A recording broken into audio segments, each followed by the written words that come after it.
Alright guys, what is happening? We're back again. Off-track experience. We're going to do some race reviews as the year goes on when we go to World Cups, and I thought we'd start with a little intro for the Crankworx in Rotorua that just went down on the weekend. They didn't go to the normal Skyline track that they normally race at. They went to the Redwoods in Rotorua, which I think honestly is probably one of the best track or places to ride in the whole entire world. It was actually the first place I went overseas when I went racing back in 2012, I believe. And I remember getting there and just having a big smile on my face the whole time and just thinking, yeah, this is how mountain biking should be. So yeah, it was cool to see them go back there. I saw everyone that rode there said it was one of the best tracks I've ever ridden, and it could definitely be up to World Cup standards. So hopefully we get over there. Maybe we join in so you can do an Australian round and then maybe go over there and do a New Zealand round. It would make a bit more sense. So yeah, if you're watching ISO, let's go to New Zealand. Let's come to Australia. But yeah, I just wanted to go over some of the riders that stood out, people that are looking fast going into 2023, and yeah, who the picks are for the first round of the World Cup that's going to kick off in June. But anyway, from watching from back home, it was cool to see some standout rides. One in particular, Ollie's War, laid it down into second, and not by much either, by 0.3 of a second. And to actually see Loic put 0.7 into him at the top, and then he actually slowed down and got back to 0.3. So Ollie was making up time the whole way down the track. So to be putting time into the world champion is pretty impressive. And after coming off a pretty stellar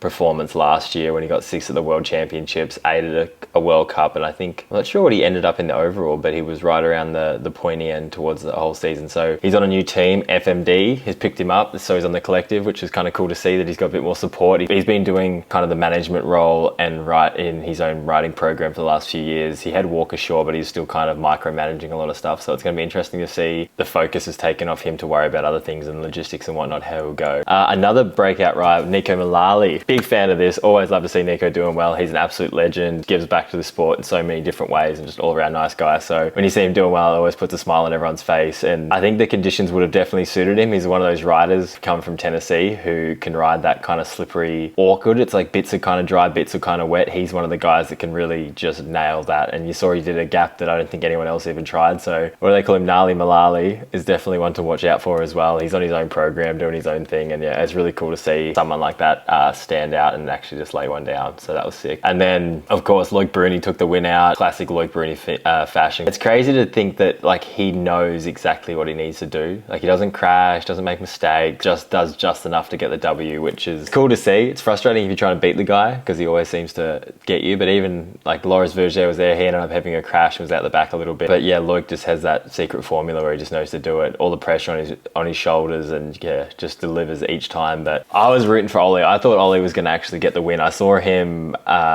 in his race run. He didn't look like he was going as fast as I think some of the other guys. He seems to have this style where it's almost like a Lucas Shaw kind of style where it doesn't really look like they're trying, but obviously because they're carrying so much speed, they don't really need to look fast. They just carry that momentum. Even like Rob and Elliot mentioned that in his run, they could kind of watch that he wasn't, it doesn't look like he's pushing until towards the bottom where he actually always had a massive moment through the kind of steps at the bottom. But yeah, he's just one of those riders that rides really clean and smooth, and it seems to pay off. And he always seems to build in his runs as well. Like he'll build momentum as the run goes on, where a few other people seem to kind of go hard and then fade a little bit. I'm definitely like victim of that. You can see obviously with Loic putting 0.7 at the top and then slowly losing that margin as they went down, that he's definitely one.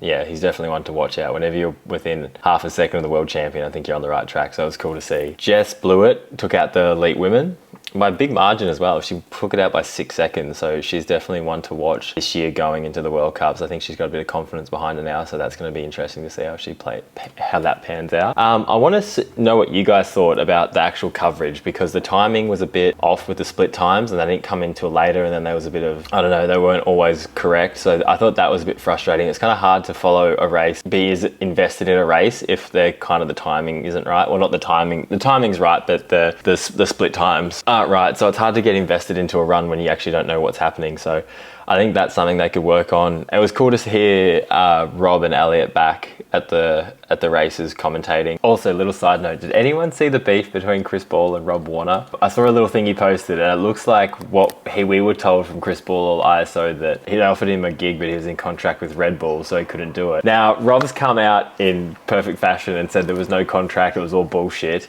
and they just didn't offer it to him. Not sure who's telling the truth here, but I thought that was an interesting little fact. I love a good roast on the internet. I love a good call out. So yeah, Rob called out Chris Ball for that. So I don't know if you guys saw that. I don't know what you think of that or who you think's lying or telling the truth, but But yeah, I thought that was an interesting fact. Anyway, going to be interesting the flow and effect of having Red Bull put so much money into Crankworx, whether this is going to slowly take off and pull riders away from World Cup racing. Because I know me personally, the World Cups are a lot more strenuous and there's a lot more pressure and there's a lot more kind of happening, which can be a good thing. But I know when I go to race a Crankworx event, it's just chilled. It's easy. It's the schedule's better. You get up later.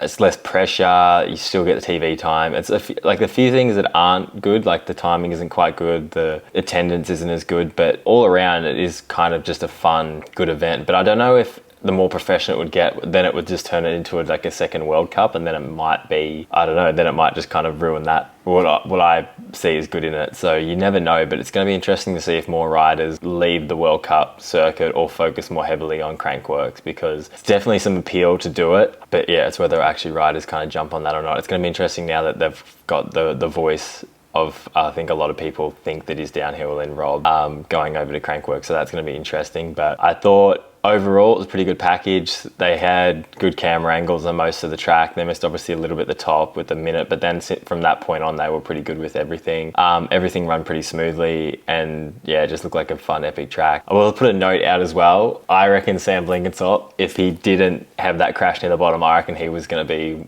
on for the win. He looked like he was really motoring and really giving it, and it was funny because he said he wanted to beat Loic, especially on home ground, and I reckon he could have done it if he actually stayed upright. But this whole hindsight thing's a beautiful thing, but it's cool to see him, brand new ride, brand new team, brand new everything, coming out swinging, and hopefully like still doesn't get too put back by that crash in there, and then keeps that momentum going into the World Cups this year. I'm not sure if he's coming over for the EWSs actually that start this weekend, maybe? No. Yeah, no, this weekend coming up is the first EWS in Medina, and then the second one is in Derby coming up. So I'm not sure how many of the downhill guys would come over for that, but that's going to be an interesting one to go and actually race and compete in. So I'll be heading to Derby to do that EWS. I don't really know.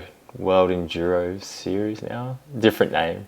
Anyway, if you guys want more kind of content like that, please let me know, comment, let me know what you want to know or talk about. I want to try and put out more of these kind of touching on how I saw certain races and events and keep it happening. We're going to do a post and pre-race show at the World Cups this year. I've got my friend Sam Purdy that's going to come over and he's going to film them. We're going to try and get guests on. Me and Eddie Masters are going to most likely be running that, and we're going to just try and get different guests on each week, talk about where everyone's at, what's exciting, what's coming, what's happening, and yeah, hopefully you guys get behind it. We'll make it more of a thing. So yeah, until then, see you guys.